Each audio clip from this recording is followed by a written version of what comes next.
Buen día, mi nombre es Jennifer Hernández Gaitán, soy alumna de la Escuela de Enfermería Beatriz González Ortega y estoy cursando el sexto semestre del Grupo B. En este tema les voy a hablar acerca de lo que es la hipertensión arterial pulmonar. Primero que nada, pues vamos a ver lo que es su concepto, es decir, lo que es esta patología. Esta es una enfermedad caracterizada por el aumento progresivo de la resistencia vascular pulmonar. Esta puede conducir a traer, por ejemplo, falla en el ventrículo derecho o a tener alguna muerte prematura. Cabe destacar que en el periodo neonatal, es decir, en los neonatos, los primeros días o horas de vida, la presión pulmonar pues está elevada, es decir, es más allá de las cifras normales que tiene el adulto. Esta, conforme vayan pasando sus días, va a ir descendiendo y va a alcanzar la cifra normal, que en el adulto la presión pulmonar media sería, bueno, la sistólica sería de 25 mililitros de mercurio y la diastólica de 6 a 10 mililitros de mercurio. Pero si está haciendo ejercicio, esta se considera que podría ser mayor de 30 mililitros de mercurio, milímetros de mercurio. La hipertensión arterial pulmonar se clasifica en 5 grupos y de esos grupos hay algunos otros subgrupos que esto es dependiendo de sus características tanto patológicas, fisiopatológicas y de las terapéuticas similares. Más a continuación les voy a hablar acerca de estos grupos y les voy a mencionar algunos pues, patologías bases que pueden desarrollar la hipertensión arterial pulmonar. La clasificación clínica de la hipertensión arterial pulmonar, pues les comentaba, son 5 grupos. El primero es la hipertensión arterial pulmonar idiopática, es decir, que tiene una etiología desconocida o que no se sabe la causa que la podría desarrollar. Otra es la hereditaria, otra es por la ingesta de fármacos o algunas toxinas, otra es por otras enfermedades relacionadas, enfermedades pulmonares venoclusivas o hemangiomatosis capilar pulmonar o la hipertensión pulmonar pues persistente en el recién nacido. En el grupo 2 está lo que es la hipertensión arterial debida a alguna cardiopatía izquierda. De este grupo tenemos estos subgrupos, que es la disfunción sistólica, la disfunción diastólica, las enfermedades valvulares, la obstrucción ya sea de la entrada o la salida del corazón izquierdo. Esta podría ser pues congénito o adquirido después de esto, y miocardiopatías congénitas, es decir, desde su nacimiento. El grupo número 3, esta es la hipertensión pulmonar debida a enfermedades pulmonares o hipoxia, que cabe recordar pues que la hipoxia es la deficiencia de oxígeno que pues ya tanto en la sangre como en los tejidos, que podría producir o podría alterar las funciones corporales o pues las actividades diarias de una persona. En este grupo tenemos estos subgrupos, que es la enfermedad pulmonar obstructiva crónica, que son las EPOC, la neumopatía intersticial, otras enfermedades pulmonares, los trastornos respiratorios durante el sueño, la exposición crónica o a gran altitud, las anomalías del desarrollo. Estas otras enfermedades podrían desarrollar una hipertensión arterial pulmonar. En el grupo número 4 tenemos lo que es la hipertensión pulmonar tromboembólica crónica. Y por último, el grupo número 5, que es la hipertensión pulmonar por mecanismos poco claros o multifactoriales, es decir, no se sabe con gran exactitud cuál es como la enfermedad base, o podrían ser pues varios factores o varias enfermedades que la podrían estar desarrollando. Estos son los trastornos hemáticos, los trastornos sistémicos, los trastornos metabólicos y otros como lo es la obstrucción tumoral o mediastinitis fibrosante, entre otras. Bueno, en esta imagen se puede apreciar lo que es un corazón normal y el corazón afectado por la hipertensión pulmonar. Podemos ver que en esta parte pues hay una alta presión en el ventrículo y la arteria, que vendrían siendo las arterias pulmonares. Aquí vemos pues lo que es la válvula pulmonar, la tricúspide, la bicúspide y la aórtica. Aquí hay una dilatación de la aurícula derecha, el estrechamiento del ventrículo derecho y una hipertrofia de la pared del ventrículo pues, derecho, que hipertrofia pues quiere decir que ha aumentado de tamaño y pues por lo tanto pues está pues más grande. A continuación sigue lo que es el periodo prepatogénico, que este es el periodo donde aún no se presentan aquellos signos o síntomas y puede haber una prevención primaria. Y les voy a hablar acerca de los factores de riesgo. Estos pues son varios, son 4 cardiopatías que pueden desarrollar hipertensión arterial pulmonar. Las primeras o el primer grupo son las cardiopatías congénitas acianógenas con hiperflujo pulmonar, el conducto hiperventricular amplia, el conducto auriculoventricular completo y la persistencia del conducto arterioso grande. Algunos casos de doble salida del ventrículo derecho sin estenosis pulmonar. El segundo grupo pues son las cardiopatías con cierto grado de cianosis, hiperflujo, es decir, que tienen más flujo de lo común y pues estos van a desarrollar hipertensión arterial pulmonar. El tercer grupo son cardiopatías con cianosis e hiperflujo, es decir, ha disminuido el flujo que debería ser pues comúnmente. Estas son manejadas con cirugías paliativas para incrementar pues el flujo pulmonar, ya que pues este ha disminuido. El cuarto grupo son los pacientes con un corazón estructuralmente sano que pues no se le encuentra o no existe alguna anomalía que podría desarrollar una hipertensión arterial pulmonar. A estos individuos, a estos pacientes, se podrían clasificar o podrían llamarse que tienen una hipertensión arterial pulmonar primaria. Aquí podemos ver el estrechamiento de la arteria pulmonar, lo que les explicaba en la imagen anterior, y el ventrículo derecho está agrandado, es decir, tiene hipertrofia. La prevención primaria pues esta consiste en la protección específica, identificar de forma pues oportuna a los pacientes que pues podrían desarrollar una hipertensión arterial pulmonar para que esta pues se complique o se desarrolle de manera más grave y puede pasar a una pues hipertensión arterial pulmonar ya secundaria, que es lo que nosotros pues nos importa en esta fase o en esta etapa, en este periodo prepatológico, para pues evitar que el paciente pues sí dañe, se agrave más de lo que ya podría estar. Después viene lo que es el periodo patogénico, que aquí es ya cuando se presentan los signos y los síntomas. Aquí ya hay una prevención secundaria, ya ha pasado de ser una hipertensión arterial pulmonar primaria a una secundaria. La etapa clínica, pues esta tiene como objetivos 3, que es el determinar la causa de la hipertensión arterial pulmonar. Ya anteriormente pues vimos las enfermedades bases que pueden detonar o pueden desarrollar una hipertensión arterial pulmonar.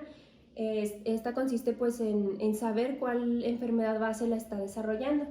El otro es valorar el grado de gravedad, es decir, si aún está pues en la hipertensión arterial pulmonar primaria o ya pasó a alguna secundaria o si pues sí, ya se agravó. Y vigilar la respuesta al tratamiento del paciente, ya que muchas veces pues el paciente sigue tomando medicamento, pero no recibe como tal una respuesta o no tiene pues alguna evolución o no se mantiene con el medicamento. Esta pues consiste en saber si está funcionando o si no, pues para cambiarlo. Aquí se puede hacer la radiografía del tórax, que pues en esta se reconoce la rectificación o crecimiento de la arteria pulmonar, es decir, lo que veíamos, si está estrecha o si ha crecido, si el flujo pulmonar puede estar aumentando o disminuyendo, y cuando las resistencias pulmonares ya son altas, altas y fijas, el flujo pulmonar pues se verá normal o incluso pues puede disminuir, sobre todo en los campos pulmonares, y las ramas pulmonares lucen con un hilio tortuoso. En el electrocardiograma se identifican pues los datos propios de la cardiopatía de base, es decir, qué enfermedad de base está desarrollando la hipertensión arterial pulmonar. La desviación del eje a la derecha, es decir, pues si está más inclinado a la derecha o si debe estar más inclinado a la izquierda. Los signos de hipertrofia ventricular derecha, es decir, si ha crecido o si hay un aumento de tamaño del ventrículo derecho. Y y también permite identificar la cardiopatía que dio origen a la hipertensión arterial pulmonar. Es lo que les decía, saber la cardiopatía de base, y además pues mide la presión pulmonar, y que ya les había mencionado al principio que la presión pulmonar media de un adulto es, bueno, se los voy a volver a decir, es de 25 milímetros de mercurio, que esa sería la sistólica, y la diastólica vendría siendo de 6 a 10 milímetros de mercurio. Ese es cuando está en reposo, y cuando se ha ejercitado o ha hecho ejercicio puede llegar a ser mayor de 30 milímetros de mercurio. También mide lo que es el grado de repercusión en la arteria pulmonar y en el ventrículo derecho. Otra prueba, bueno, otro estudio es la prueba de la caminata de 6 minutos. Esta es una técnica o prueba muy importante tanto en los niños y en los adultos. Suministra parámetros pronósticos y vigilancia a la respuesta al tratamiento. Esta consiste en medir el tiempo o la distancia más bien la distancia de 6 minutos en el que el paciente camina, y pues la distancia que recorre. Esta pues es difícil realizarla en niños, ya que pues pueden ser un poco más hiperactivos o más difícil de medir el recorrido que ha hecho. Pero pues en los adultos es de gran importancia esta técnica, es muy importante. Otro es el cateterismo cardíaco. Durante el estudio se hacen pruebas farmacológicas, ya sea con oxígeno, con adenosina u óxido nítrico, y si durante el estudio hay una disminución de 2 a 3 unidades Watt en las resistencias, se considera que el paciente pues, puede ser sometido a alguna corrección quirúrgica de la cardiopatía, pero igual involucra un alto riesgo de mortalidades después de la cirugía, es decir, preoperatoria. Cuando este no es concluyente, es decir, cuando no se aplica aquí el cateterismo cardíaco, no es el adecuado, de la reactividad de la hipertensión pulmonar se puede recurrir al diagnóstico histopatológico por medio de lo que es una biopsia pulmonar, es decir, hacer una biopsia pulmonar para poder determinar pues sí, el problema. La prevención secundaria. La prevención secundaria bueno, aquí les hablaré de lo que ya es el diagnóstico temprano y el tratamiento oportuno. Recordemos que una prevención secundaria es cuando ya no pudimos prevenirla cuando estaba en la primera fase, es decir, en la que vendría siendo la primaria, que ya les compartí pues lo que significa. Aquí pues hablamos de un diagnóstico temprano.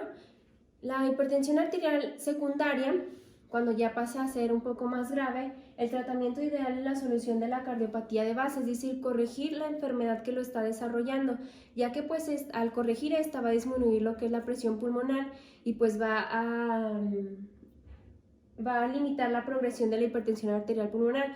Es decir, tenemos primero que solucionar la enfermedad de base que tenemos, para que podamos nosotros, al momento de ya estar controlando esa enfermedad, podamos controlar también la hipertensión arterial pulmonar, o evitar que se desarrolle más o mantenerla estable. La mayoría de las cardiopatías que desarrolla la hipertensión arterial pulmonar pueden tratarse con cirugía correctiva o paliativa desde antes que termine la lactancia, es decir, antes de este periodo. El paciente con diagnóstico tardío, es decir, que tarda en saber qué cardiopatía de base está desarrollándola, tendrá que ser cateterizado para medir las resistencias pulmonares y realizar las pruebas farmacológicas. Y hay algunas medidas generales, que es evitar la actividad física excesiva, ya que, es decir, no tenemos que suspenderlo, sino solamente disminuirlo, evitar el embarazo, ya que hay una alta probabilidad de mortalidad del 30 al 50% de muertes en personas más bien en mujeres embarazadas que tienen hipertensión arterial pulmonar. Otra es vacunar al individuo contra la influenza cada año, ya que estos pacientes pues tienen más probabilidad, o son más susceptibles a tener neumonía. Entonces pues debemos de prevenir con estar vacunándolo cada año contra la influenza. Otra es cuidar el tratamiento de los líquidos y usar de forma cuidadosa los diuréticos, es decir, estar, pues lo que les mencionaba que era un objetivo, el tratamiento, ver cómo va evolucionando el tratamiento, si está mejorando el paciente, si pues está estancando, si no ha mejorado, si no le ha funcionado, y pues los líquidos, la ingesta de líquidos y diuréticos. Y otro es el uso de antiagregantes plaquetarios. Después vienen lo que son los tratamientos específicos. En el tratamiento específico se pueden utilizar ya sea de manera pues única, es decir, nada más uno, o se pueden combinar varios al mismo tiempo.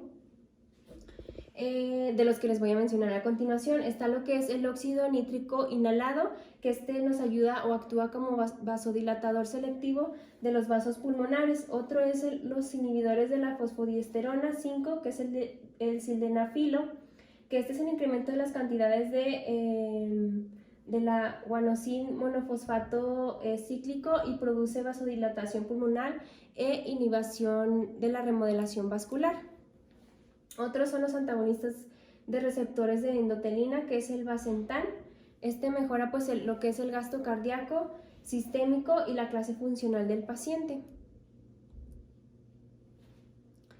Otros tratamientos específicos son los prostaciclina, que pues va a tener o va a inducir una relajación muscular y al momento una relajación muscular vascular de los pulmones, y al momento pues también va a inhibir lo que es la agregación plaquetaria, es decir, con lo relacionado a las plaquetas.